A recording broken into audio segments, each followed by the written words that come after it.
folks. Welcome to Affiliate Nerd Out. I am your nerderator, Dustin Howes, spreading that good word about affiliate marketing. You'll find me every Tuesday and Thursday on LinkedIn Live and anywhere you can find your podcast.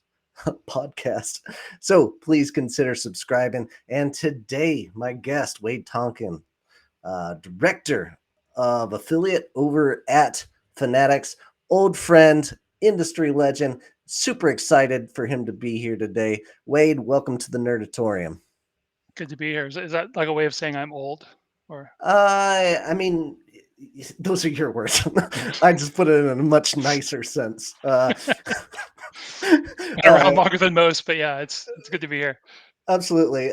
Wade's been one of the friendliest people that I've ever met in this industry. Even in my first years in this, 10 plus years ago, I met Wade and just had this big smile on his face, just happy to spread whatever word he knew and helping me in my journey for whatever questions. You've always been a great mentor to me and tons of other people. So glad to have you on today, and we're having a little drinky. Watching the This is comments. special Cheers, comment. Kristen. Yeah. Okay. Oh, cheers! Kristen's already in the comments. Incredible. Mm. She's probably got her whiskey as well. I'm drinking Knob Creek. What are you doing? I got the Wild Turkey 101 rye. Beautiful. All right. All right. In the chat, already in here. Uh, Kristen, oh well, he just burned himself. Thank you, Kristen. Thanks for being here. Thanks for big time and all of us. No more. If you have any questions about affiliate, jump into this live Q&A with me and Wade. We're going to answer that question and give you the best answer we can. But without further ado, Wade Tonkin, who are you? I'm the director of affiliate marketing at Fanatics. Obviously, been doing affiliate marketing now about 25, almost 26 years. Been kind of all different areas of the business, working on the network side and doing the agency thing, brand side, and a little bit of affiliate stuff. But that's just always been kind of a side thing, just to kind of make sure that I was up to speed on tools people are using and stuff like that. Which I firmly believe that everybody that's managing affiliate programs needs to get their feet wet a little bit with the tools, just so they can know what they're if they how can you be an effective coach if you don't know what the tools are like, or what the game is. So um live in Jacksonville, Florida. Big time trail runner, that's what I love doing, and hiker, whiskey aficionado. um that's about it. Beautiful. We get along in so many capacities. I'm a big baseball nut myself, and we get to nerd out a little bit about that at conferences. And sometimes we rarely even talk about affiliate, which is great. And as we enjoy our whiskey. And speaking of whiskey, looks like Kristen has started drinking as well. Thanks for joining us in this event here, Kristen. Appreciate you. I'm going to drop Wade's uh, profile link over on LinkedIn. If you want to get a hold of him, that's how you will do it. But now let's talk about Fanatics and what you're doing over there, Wade. You've always been envious of your program and what you've been doing, and tell me a little bit more about like your role in this whole thing. Sure thing. When I started at Fanatics, I was like pretty much the one guy that was running affiliate there, and we had I think 3 or 4 brands we were running at that point, maybe $6 million a year business. Now we've grown that to a team with 5 other people. That's both in the U.S. and internationally. We've got some people on the ground in Manchester area in the U.K. That run a lot of the international programs. Have a couple agency relationships as well. So we're working with Lab 6 Media in the U.S., working with acceleration partners in Europe, and we run about, I think, 30, actually just over 40 brands now. We're actually paring back a little bit on some of the brands we're working with, but generally kind of run the team that runs the show. Have awesome people working with me. Joe, who was on here a few weeks ago, it's fantastic. Emma, that runs things for me in the UK, and Rachel and Cade and Jake, that do all the data, or most of the day-to-day stuff. So I just run that group and try to run a clean program. Jeez, that sounds like a huge team. It keeps growing every time I talk to you as well. Like, what's it like juggling all these programs? I know you guys over at Fanatics are just constantly, it seems like, buying up new companies or acquiring them. And then the affiliate program falls on you and you've got to make some adjustments. Like, what is that like running that many programs? Yeah, it's challenging. I mean, and one thing I'll say is that, I mean, it seems like we have a lot of people, but when I talk with a lot of agency people, they're amazed at how many campaigns we run with Hmm. the size of team that we've got. And it's definitely there's trade-offs. I mean, we really in a lot of cases kind of have to chase the hot hand, or see where the big opportunity is, and kind of lean into that. And we'll get into situations like an NFL draft or something like that, where we've got uh, three company-owned brands with like Fanatics, Fans Edge, Lids, and then we'll also have NFL Shop. We'll have a bunch of team stores, and so at that point we might have the whole team that's kind of working, and somebody's got responsibility for team stores, somebody's doing leagues, somebody's doing company-owned, or we're splitting that up, posting links, and then we also have a Facebook group for our affiliates where we're posting in there, letting people know that links are live or who the next pick Oh, was. yeah. And so it's definitely a team effort when we're getting into an event like that where we've got multiple brands that we have to cover. And sometimes it gets really tricky because we'll have like a team brand that might have an exclusive window on a product that's releasing, and so we've Hmm. got to kind of service that first, give people the first opportunity there. But one of the things that we found is helpful is we work with media rails as far as CRM goes. Okay. We've got all of our partners tagged up by the teams that they're interested in hearing about. And so whenever we have these opportunities that pop up, we'll go and kind of do a search against, hey, who's into the Seattle Mariners, and then hit those partners. Hmm. I'm not necessarily a massive fan of kind of shotgun approach newsletters. Yeah. We do a lot more kind of targeted outreach to, hey, I'd rather hit the 15 people who I know care and that I know have access to that audience, for that opportunity. Hit them up with the opportunity and let them run with it. And then we also, do a lot of that support through the Facebook group where, well, we've got a pretty good sized Facebook group that we've been running for. I think it's maybe I've been at Fanatics for 13 years, so maybe a couple of years short of that, where we do a lot of sharing in terms of products that are launching and best practices, and we'll do webinars and things like that. We did one a couple of weeks back with Trisha Meyer talking about FTC compliance, and so we try to keep our partners up to speed there. And the thing that I found that's really cool is that we have a lot of peer support, and so we'll have partners that'll help each other out. We've got a few guys that are really super dialed into things, and so they'll be asking us questions about, hey, when's this releasing. Sometimes these guys know about this stuff before we do. It's ridiculous. And so we're running down answers for people, and yeah, it's kind of crazy. I mean, it can definitely be chaotic, and when we pick up when we buy new brands, a lot of times there will either be taking over an existing program. Like we got the deal to run WWE last year. It's been just over a year now, and so we had to kind of take that program, see what was there, decide what we wanted to import over because we run things in a different way from a lot of other managers and agencies. And so we kind of pick and choose the partners that we want to play with, and invite the people that we want, invite some other people that we know, and bring them in, and try to run it the way that we kind of believe is right. And sometimes when we acquire brands, people want us to do stuff. Sometimes they don't. And Right. we're kind of dealing with that now with one of the brands that we have in the portfolio.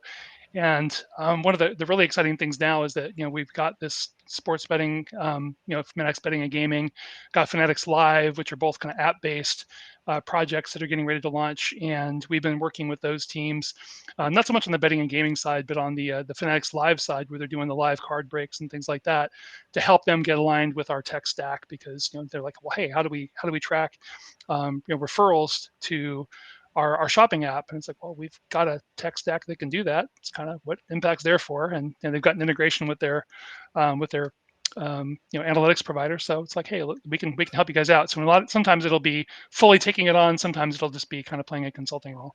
Hmm. Interesting. Matt Schuyler, I don't know if you know him, but he's preaching efficiency for what you're doing there. I completely agree. It sounds like a madhouse to be juggling, and I find it interesting. Of like, uh, you know, you're running a lean team, but everybody knows what they're doing, and then you're also bringing in an agency to fill the gaps where you're not super strong in, and you still employing agencies to work alongside with you. Yeah, absolutely. Yeah, and in some cases it might be that they're covering geographical areas that we don't do well. Mm. Acceleration partners we brought on board in Europe because we don't have German speakers, French speakers, or Spanish speakers on the team that are native. Yeah. And if we're going to go out and recruit partners for brands that are specific to those markets or that are big in those markets, we want to be able to recruit, support, do the whole thing in native language because we think it's going to give us a head or kind of a head up on competitors and help us get some penetration there. In working with Lab Six, we were actually started working with them back when we were running stuff for Blizzard and the gaming side of things. And I'm not a game geek. My kids are both massive gamers, but I'm Mhm. not, and it's really not my world. And nobody on my team was big into that. And so I went out and found the geekiest people that I know, which is Joel and Karen and Angel, and said, "Hey, would you guys be interested in doing this?" And they're like, "God, yeah, can we?" And they blew it up. We ended up having that brand go different directions, and so we just pivoted them to some other brands where we, wanted to get some help, building some brands that we thought were underperforming. They jumped in and are doing a great job.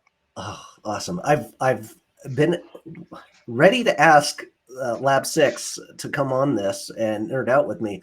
The problem is I don't know who to ask. Like, do I ask Joel to nerd out on like tech side stuff? Do I ask Angel to nerd out on part? I just don't know.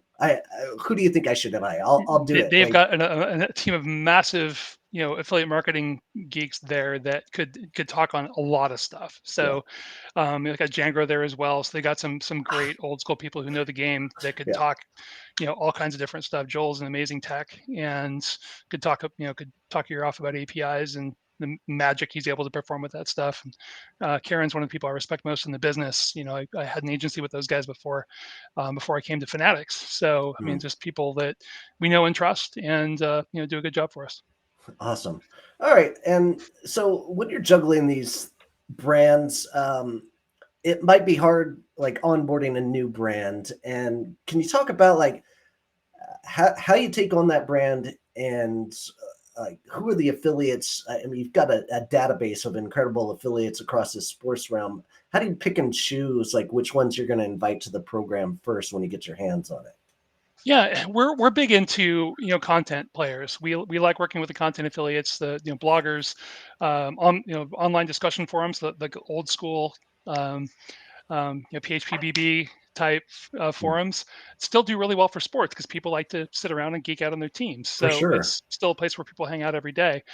We do a lot of stuff with big media. We do a lot of work with team bloggers, content creators. Whether it's TikTok, Twitter, Facebook, and a lot of what we do is very geared around team affiliations, and so that's why we tag that up in our CRM. And if we were to bring on like a team site, for instance, first thing we would do is say, hey, who do we have that we've worked with in the past that has an affiliation with this brand? We would get them an invite, bring them over, and present them with the opportunity. And cool thing about the people that we have those existing relationships with is that they can hit the ground running. Once you get them in the program, they know what to do, they know the tools, they know the game, and they can jump on there and get after it. Smart. Love it. Matthew's preaching, calling you a chipmunk. I don't know if that's enduring. I don't know who Matthew is. Are you familiar? But he's calling you a chipmunk with your efficiency. And then we've got Evans calling the Lab 6 folks intimidatingly Intimidatingly smart. I That's will concur. I will concur. concur. Yes, we will all. So with those affiliates, you will constantly be getting applications coming in. Just like any big program, you'll probably get dozens of applications in a day, and you've got to search through that. It's somebody's job on your team. But like, can you talk about best ways for affiliates to be reaching out to these brands and make sure that they get into the program? Because I would assume your acceptance rate might be pretty low. Yeah, we put a high bar up there, and it's crazy. I still do a lot of my application review. Oh yeah. I'm a big believer that quality control starts at the front door, and so I do a lot of it. Some days I get to the point where I'm like, I just can't deal, and so I'll push it off. Emma does a lot of the stuff internationally, so we kind of split it up. But for me, one of the things that frustrates me is I see a lot of people that are super excited about getting into affiliate. Um, they'll come across some kind of a training system, which in a lot of cases there's a lot of really dicey systems out there, and it seems like they come and go. We'll see people with different templated websites. We'll see, a month where everybody is applying with Pinterest pages and Pinterest pages only, which I've never had success with Pinterest pages on affiliate marketing. So it's kind of curious to see where that all came from. But we'll see all these kind of similarities. And one of the things that I want to see people doing is they need to think about their profile in their affiliate network or their platform, whether you're working with Share a Sale, CJ, Impact, whatever. Your profile is your resume or your CV, Hmm. and so you need to put your best foot forward. Um, some of the most commonly, some of the most common mistakes we see is if people have multiple social pages, they might only connect one, might not be one that has content. Um, they might have something they just started up. It doesn't have anything there. I mean, there's no engagement, there's no content. That's a big loser for me. Um, One of the other things I'm seeing lately is when you'll have platforms that will ask people to define themselves, so like kind of self-classify, and a lot of people are jumping in. They just choose everything, and that can be problematic because a lot of brands, I mean, I'm starting to do this. Impact introduced some AI for reviewing applications, and they Oh, also really? introduced some automated rules where I can say, well, hey, if there's types of affiliates I don't want to work with, just decline those applications so I don't have to deal with them. And so, we don't allow paid search. And so I said media arbitrage is probably not a great thing to approve because that's what paid search means. Problem is, nobody out there in the affiliate world, especially new people, know what the hell media arbitrage means. Yeah. And so it's like where a platform picks a buzzword that they think makes sense that nobody else understands. And then people come in and start picking it. And then I'm just declining all these guys. And they're like, well, wait a minute. Oh. Why did you decline me? It's like, well, because like, do you even know what this means? Uh, You just told me you do paid search. Do you do paid search? Well, no, I don't do paid search. Well, you told me you did. And so it's like understand how you're classifying yourself. It's like if you don't do paid search, don't choose media arbitrage. If you're not a cashback loyalty site, don't choose cashback loyalty. If you're not a coupon site, don't say coupons, because a lot of brands out there now are starting to write rules that are based on those classifications. yeah. And so, if you're a creator, say that you're a creator, or that you do social media, or that you're a blogger, whatever. Um, Make sure your contact info is complete and correct, because if you come in with dicey contact info, there's a lot of scammy applications going around, and this is something that with all my affiliate manager friends talk about. um, there's a lot of really scammy applications where people will come in, they'll apply with somebody else's site, they'll have different contact For information, or sure. it'll look dicey. And it's like, if you have a domain, use an on domain email. It makes the verification process a ton easier. For sure. And when we see that, when we see whatever.com and your name at whatever.com, that's like, oh cool, this is at least, they at least own this. And so, that can be a biggie. It's something that stands out when we see a really professional site, and then we'll have some, new weird numeric string at yahoo.com.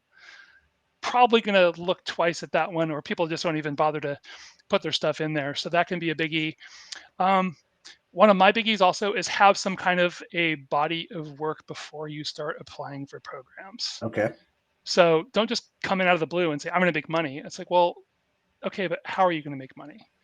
When you apply with a WordPress site that is just another WordPress site, that's just another WordPress site that I declined. And so actually have your stuff together. Have your site ready to go to where it says something good about you. It says that you're professional, it says that you're established, Yep. says that you're ready to work, and you actually are bringing something to the table. Because that's what we're looking at, is that, whether you're a big brand, a little brand, whatever, you want people to be bringing some authority into the discussion. And so if they have an audience and they have a trusted position with that audience, and they say, hey, I'm partnered with Fanatics, you should, if you're going to shop for sports gear, you should do it through my link to them because they're going to support me with a commission. They're going to do that. But if you just jump in there and start spamming promotions at them without having earned that position of trust first by having some credibility, having some decent content, it's not going to go well for you. You're going to be frustrated with the results you get, and you're not even going to get in the programs you want to get in. No, great nuggets there, Wade. Awesome, and love the WordPress reference. That is just another application I'm going to decline. That's great. Couple of things to unravel there. One great point on matching your URL to your email address. If you're saying you're from Forbes and your email is from Yahoo, instantly Yeah. declined. And another big thing, one thing you and Greg Hoffman taught me years ago is in the application decline message, the email that goes out when you decline them, make sure to put in like, hey, we make mistakes.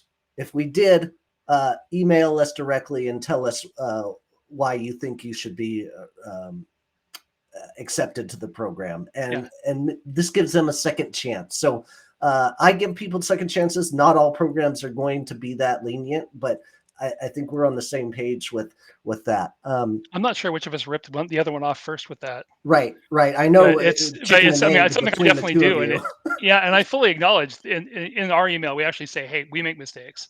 And so if you feel like we made a mistake, but I also kind of challenge people because I'm like, "This was based on the information that you provided me in our review of it." And so if you think that there's something that wasn't included, or if there's something that's missing, by all means, get back to us professionally and share that. Let us know in some detail what properties you're looking to work with, how you drive traffic, and just kind of make your case. And if people come back, I mean, we're pretty forgiving on that stuff. For If it sure. seems like you have a plan and you have passion, we can't teach people to have passion. So it's like if you're fired up and you want to do it, Yeah. and you just need to learn some stuff, I mean, that's fine. We'll work with you. But if you come back and say you guys are assholes, I'm never gonna freaking work with you. Yeah. Well, you're right, Yeah. and That's it's a way gonna to get put that nail yeah. in the coffin for sure. And usually we'll just send it off to other affiliate manager friends with a note saying another satisfied customer. Okay, off you go. I use when we were at CJ working compliance, we used to take commissions away from affiliates, and we had this like prize board of like who got the worst comments for taking away affiliates money, and it was just plastered on the wall. It was good fun. Uh, Matthew Schuyler, apparently that's his nickname. He used to work for Lead Flash 15 years ago. I don't know what that means exactly. I don't even know what Lead Flash is. Wade could probably The CPA nerd out. network back in the day, yeah. There you go. Elaborate. Kristen Evans jumping in and saying buzzwords of fun. Yes, absolutely. And spammy applications that we're doing here. Riley's in here. Congrats on launching Fanatics Live. Let Wade talk about it. Thanks for joining us, Riley. Hey, fill out the be my next guest. I already sent it to you. I want to join. I want you to Riley would be join cool to me. talk to. Yeah, He's doing I some cool stuff. agree. I keep saying Yeah. that. Like, come on in, man, and join me. And Kristen actually has a question here. What are some resources to help affiliates early in the affiliate journey? We try to provide some. I mean, there's definitely, I look at the people that I respect, and I've done some speaking things with Stephanie Robbins. Stephanie does a great job with Mhm. her partners, with her resource kit. I actually paid her to write our stuff for us. Back a little while ago, unfortunately, my affiliate blog crashed, and I lost a lot of my content, so I might have to do some of that again. Um, there's Sean Collins. Actually had a course that he wrote that was actually really solid and super practical. I wish he would update it because, I mean, a lot's changed in the 10 years since he did it, but it was all very practical, kind Yeah. of methodical approach to how to think about things. Because I Oh, think how to think about things is almost as important as what you should do specifically. sure. It's being able to identify what is it that I'm actually good at, and what can I contribute value with, and then how do I plug in these different ways of connecting with my audience. And so Sean's stuff was really good. We try to put some stuff out there. We need to go through and update, no doubt, in terms of best practices within our program and best practices on certain tools. Hmm. But yeah, I mean, I would love to see somebody step up and do this again, because I see a lot more scammy stuff than I see good stuff, unfortunately, where people will sell systems to, or hey, get rich doing affiliate marketing, and they'll sell somebody a really shitty blog site that looks like the other 25,000 shitty blog sites that they sold for $25.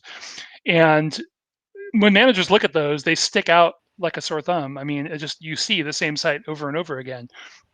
And so it's kind of frustrating because that people are getting scammed Yep. because that style is never going to work. And there have been a few people over the course of the last 20 years that have had those courses out there where we could just see whenever they did a big sales push, because we would see the same applications coming Right. through over and over again with a slightly different URL, or it was it was aggravating because that there's people out there that are trying to make something happen, that are getting conned out of whatever money they probably don't have in the first place. Absolutely. And I mean, there are courses out there that are teaching you how to fraud affiliate programs out there. Oh yeah. That's just the nature of the beast. And there, that brings us back to like the application process. Like, Uh, one of those favorite things I like to do is auto decline certain countries. There's a handful yep. of them. I won't say what those are, Same. but I have never found a good affiliate come from one of those countries that was doing legitimate work. So I've been I just ban expanding them that in all. my yeah. I've been Yeah, expanding those rules in my impact automations. exactly. So I've been starting to add more countries that just haven't worked. One other thing that I think is interesting is that ShareASale has their text box that they provide for partners when they're when they're applying to kind of make their case. Hmm. Impact added that relatively recently as well, and which is cool. Not a lot of people use it because I think a lot of people don't really realize it. They're not used to it, but I think it's a relatively recent innovation for them, which if you can call it innovation when ShareAsale's been doing it for 15 years. Yeah, But you know, if the brand gives you some space to write some copy, by all means use it. yeah. Tell us what you have in mind, and it's like be specific. Hey, I've got these platforms. This is how I drive my traffic. Make your case. Hey, I'm really passionate about this. This is what I want to do. Avoid marketing speak. Hmm. Avoid the marketing bullshit. I don't need to see stuff that was written by a marketing consultant. I just want to see the basics. What do you Sure. have in mind, or what did you spin through Chat GPT to try to make yourself sound cool? Because if I have to spend a bunch of time to figure out what you're even saying, that's time that I'm just not. I don't have that time in the first Yeah, place, and yeah. so I'm gonna be like, I'm gonna get a paragraph in and be like, I have no idea what the hell this means. Right. It's just a Get no. a Yep. concise four Yeah. sentence like value proposition of what your site does and how you present yourself to the affiliate world, and that's what you should be putting in there. And then to answer a Kristen's question, like, there are hundreds of affiliate courses out there that you can go test out. I have tried and checked out a lot of them, and from what I can see, go to dustinhouse.com/courses, and you can see a handful that I actually trust and don't think are garbage. So, question for Wade here: do you typically call prospective affiliates or chat with them on Skype or email or similar? Totally depends what I can find. Okay. And I'm and the kind of the scale of the partner, because different types of partners, like if you're looking at like big media sites, Mhm. those recruit differently than somebody that runs a fan blog. And so we do a lot of automated outreach through Media Rails, where we have a lot of kind of social listening and search listening campaigns that are built that are watching for different keywords or different hashtags and things like that. And we have an automated drip process that reaches out, 3 or 4 steps that reaches out to kind of everyday contacts. If we're going to go out and try to work with a New York Post or something like that, chances are I'm going to be jumping on LinkedIn. I'm going to be trying to find a contact. I'll reach out to them by email, say, hey, can we get on the phone and talk about this?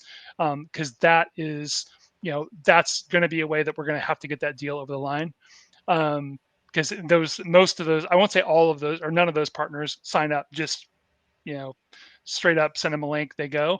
But the majority of them, you actually have to make a case. It's getting easier now that a lot of those big media guys have performance departments to where somebody is tasked, like a director level or VP level, that is responsible for performance marketing revenue. And so if they've got like a marketing or a performance marketing manager, if you can get on the phone with them, at least they know what the hell you're talking about, and you can do that deal. Wasn't as easy 5, 10 years ago when none of those people had performance departments. Everything was trying to go in through an ad sales guy that's used to getting an IO and a check and saying, Sure. hey, actually what you need to do is trust us that we're going to track these sales. We're going to get you a check in a month. And but now it's a lot easier because pretty much everybody's got Yeah. performance teams. Yeah, and I would add, like, everybody's different, right? Every affiliate, some people want to talk on a phone, some people want to Yeah, chat on a video, up some to you. people want to be ghosts and be on email. Like, it just depends. Like, give them the option. Always the best thing. And looks like Trisha Meyer's coming in with a selfless plug for Performance Marketing Association, the PMA.org.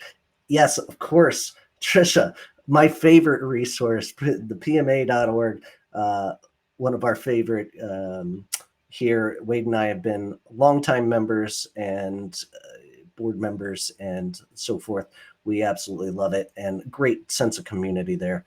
Um, all right, something I want to talk about real quick. Last thing on Fanatics, like, you guys have this signed jersey box that I saw some promoter online, um, really like lose his mind. So it's this box that has a jersey that could be autographed by a ton of like really good players, even Hall of Famers, like signed jerseys. You have an option, and then there's some stinkers on there that maybe you're not super excited to spend $500 on a jersey for. And I saw this creator come in there and opens it up. It's got an Angels logo, like when he opens it up, and he's just losing his mind. He thinks it's Otani or Trout. And then he opens the rest of it, and it's Noah Syndergaard, and he's like flipping the room apart. But I love the concept of what you guys do, and you guys are bringing in new brands in the collector space on top of what you guys are doing as like your original Fanatics, where it's um, memorabilia on top of like your goods, your clothing, and whatever Right. you're doing there. But I just thought that was super interesting that you guys are going that angle. Yeah, and we've really been kind of blowing up the collectibles side of the business, between the cards and collectibles, where when we acquired Tops, that became a big deal because there's some really super collectible stuff that they do. We're getting into card breaking now, and I'm not sure if you're into card breaking, but people will get on live streams and they'll open up sealed boxes of cards, and people will actually jump in and they'll say, "Hey, I want to buy all the Seattle Mariners," or I want to get the Otani card," and Yeah, they'll essentially sell off these unopened boxes of cards, and so it's become a big business. And I didn't even realize that the card thing was still a big deal, but I think over with the pandemic, you had a lot of people sitting around the house with time to kill, and so they got into getting back into their cards, and so that card business has exploded. yeah, And so we started to do some really fun stuff. We actually this year for MLB, we started to do they had a rookie debut patch that the rookies that are making their first appearance are wearing on their uniform, and we've actually been taking those out and including them as one of ones in like a packet of cards. So somebody might open up a card and get that rookie's debut patch. So some really beautiful. cool one of one experiences that we couldn't have done previously, but we've got such cool relationships with the leagues and the players associations, and we've got Tops now that we run. We've been building out our own team around that. The Fanatics Live thing I think is going to be a lot of fun, and our partners are really excited to be a part of that, as well, to to be able to earn on driving people into those streams and the revenue that gets generated. So that's super exciting. The betting and gaming I think is going to be really interesting too.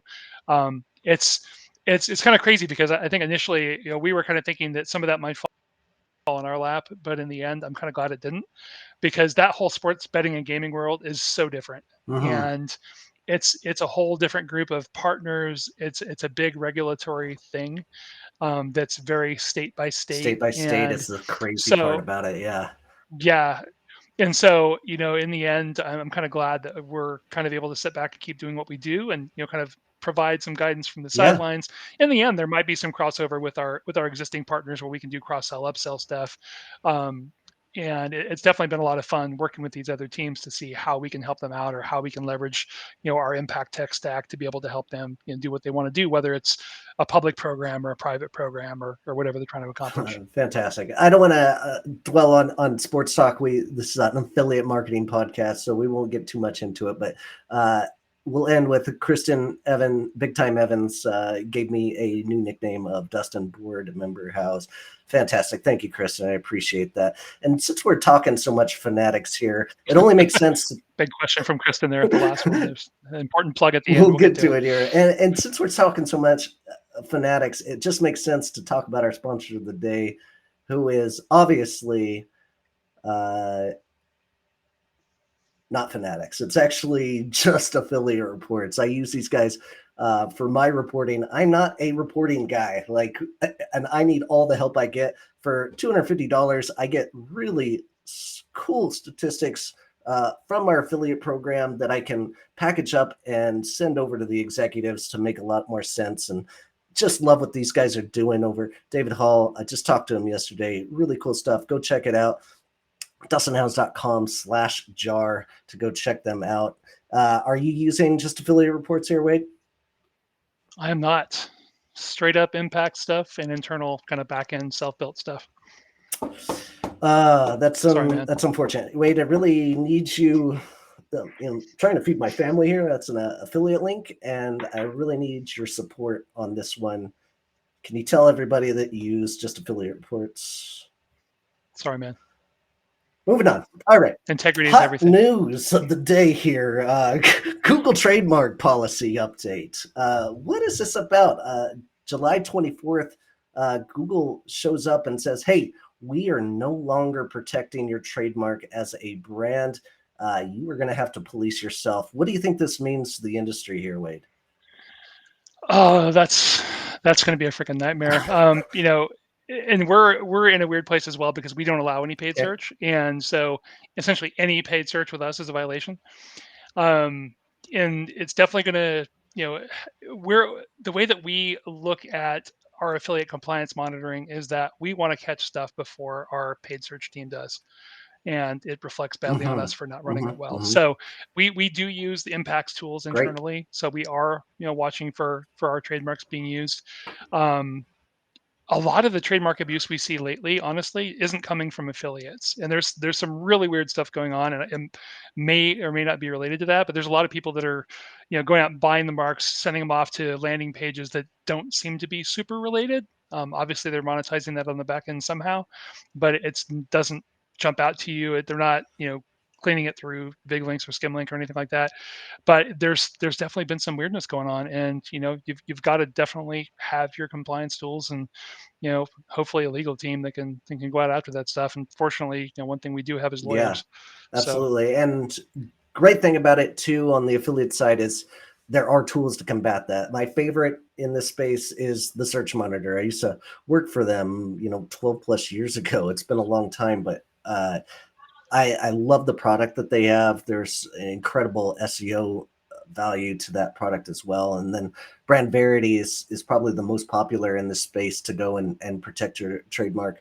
And another thing to be looking into is SpyFu. SpyFu will take notice of all the ads that are going on that are sending to your brand and your competitors. So, three really cool tools. Go check them out because trademark policy is like these bidders are going to sniff this out and get to work here. So be a little bit more careful on that end. Got another question here. It looks like Victor says, would love to know how AI would affect affiliate partnership managers. Heard a lot of news about it. Love to hear your opinion. What do you got, Wade? um we've been kind of dipping our toe. I mean, we've been using it for kind of ideation for content Okay. creation to this point. I know there's some cool stuff that Impacts is rolled out at their Impact event where they're starting to integrate into the messaging piece, so you can actually help to generate some content for partners and be able to populate that with some links. So I think that's interesting. But I mean, there's obviously possibilities around kind of content scraping and monitoring that I think would be pretty interesting. We're gonna as the rest of our marketing department at Impact or at Fanatics continues to find ways to bring AI into the mix, we're going to be seeing how we can kind of piggyback on what other people are doing.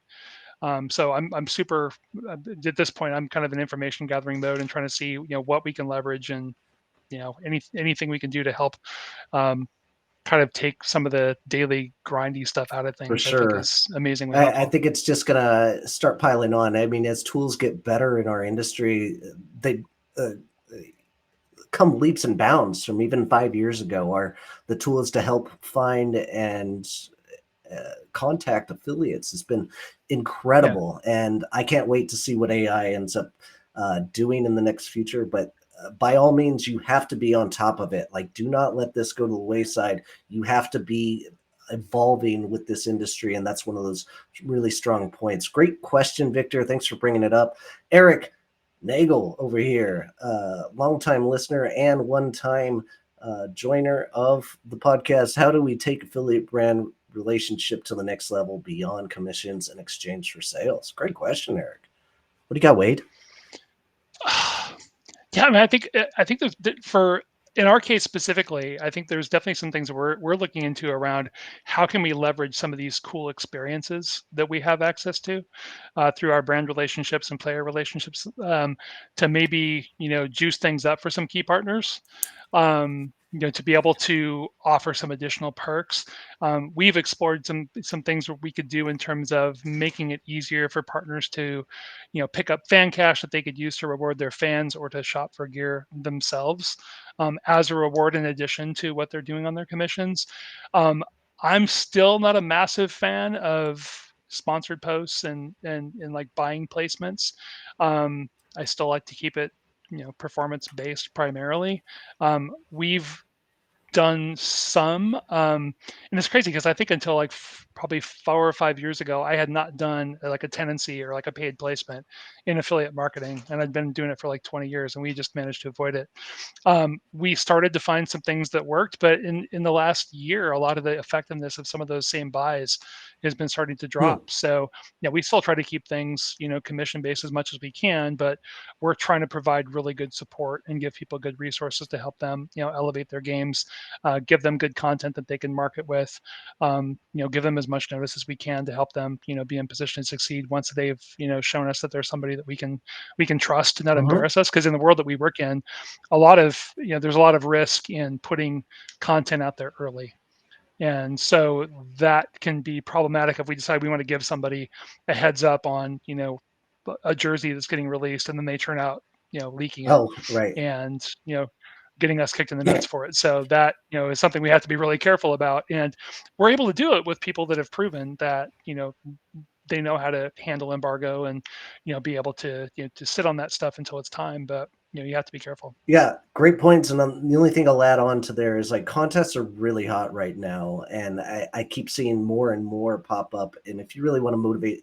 the existing affiliates that you have, segment them out. Just like we was talking about tagging and segmenting, becomes much more valuable when you throw a big contest. Because if you're giving away $1,000, that may mean a lot to somebody that only has a few sales, but it might mean nothing to somebody who's driving 100,000 in revenue every month. So you have to segment. And the segmenting Yeah, is key because I mean, obviously, you don't want to have your coupons and cashback sit on that no, because they're not going to do anything different no, anyway. They're just going to do what they do. But if you go out to your content partners and your creators and say, "Hey, I've identified your segment as one that's really hot right now. We've got this contest where we're going to make the biggest improvement, or whatever. However you want to run your contest, you can definitely get some more action that way." beautiful. Eric said, "Thanks, thanks, Wade." He didn't thank me, but whatever. Cool, cool, Eric. And then Kristen, Wade, any speaking sessions coming up? Yeah, I want to go to the things Wade's speaking at. What do you got going on here, Wade? Chris and I are on a panel at eTail in Boston. Super stoked for that because I've been leaning really heavily into getting eTail to be, giving the right attention to performance marketing. So I've been kind of on them for about 3 years now. We started doing, I did a kind of a fireside chat with them when everything was still virtual with one of our big media partners that went over really well. They asked me to start helping out with content Awesome. for, performance track, which has been awesome. So Kristen and I have spoke together a couple times, and we've put together some additional panels. We got a cool one coming up as well. And honestly, the last one that we went to in Palm Hmm. Springs, we had a full room. I mean, there's probably 250, 300 people that were there to hear about performance marketing and best practices. So it's very cool to see that conference because it's one of the best conferences out there, um, with a lot of decision makers that are really interested in learning more about what we do and how to do it well. And so it's been very cool to have those guys leaning on Kristen and I, and to help kind of drive some of their content in addition to the sponsored stuff, because obviously you're going to get the impacts and partnerizers of the world that are going to sponsor sessions and things like that, which are cool. But to actually be able to get some panels together where we're talking through issues and doing, and Kristen and I did a great just two-person kind of live questions. And we sat down and did some breakout sessions. That was great, and we had a lot of fun, and people were asking awesome questions. So I think it's definitely a cool show to be at. If you're looking for publishers, it's probably not going to be the one for you. But if you're looking to kind of network with other affiliate managers and be able to have good access to the vendors and the brands, it's a good one. Well, you should be always improving your education in this space. I'm a big fan of that. Uh, so you said e-tail over in Boston. When's that happening? Yep. August 21st to 23rd, something like that, 22nd to 24th. Gotcha. And anything else you got coming up as far as events? Hitting Affiliate Summit East, going to be up there for about a half a day. I got kind of a crazy life right now with a kid getting ready to move out of the Okay. house. So I'm just going to fly up and back and do meetings at Affiliate Summit East. And then in October, heading over to PI Live. So PI Live in London is one of the best shows out there, and I'm excited to see Matthew and his crew bringing that over to to the US, because I think it's, for my money, I think it's one of the best ones out there, Fantastic. because it is so focused on retail affiliate Gotcha. marketing, and so it's kind of a nice change. I mean, I'm nothing against the CPA network guys, but it's not what we do, and so it's more fun to be in a little bit. Um, Smaller show, but that has the right people that you want to talk Yeah. to. I mean, if you're a direct response guy, like I've developed into a little bit, like CPA networks have some really crazy good value, but Sure. it is rare, especially in that retail space where everybody's trying to um, buy and sell traffic and affiliate some. It's funny until you get into that world, but interesting once you do. So okay, PI Live in October as well. Awesome. Hey, I'm going to wrap this up, Wade. Been so good talking to you today. I want to remind everybody I have a guest here in July. One last one. Evan Johnson will be joining me. That's going to be at 11 a.m. tomorrow. Please be here and stop on by. Please subscribe if you can. And then I have Kristen Big Time Evans and Nick Marchese joining me next week, along with another guest of mine, Ty Wiseman, who will be here next week. And if you would like to join me on Affiliate Nerd Out, talking to you, Riley, get up here. Somebody already hit this QR code. I'm hoping it's Riley. Yeah, get in there, man. DustinHouse.com/nerd or click this QR code. And if you want to talk to me, I give 15 minutes free to just about anybody. Sign up at dustinhouse.com/explore and let's hang out for a little bit and I will give you everything I can in 15 minutes. Wade, been an absolute pleasure. Thanks for being here, buddy. Yeah, thanks for having me. I'll be back. I'll have to join in next week just to bust Nick's balls. So that'll be fun. Perfect. Everybody loves to. Everybody's favorite player to do that too. All right, folks, keep on recruiting. We'll see you out there.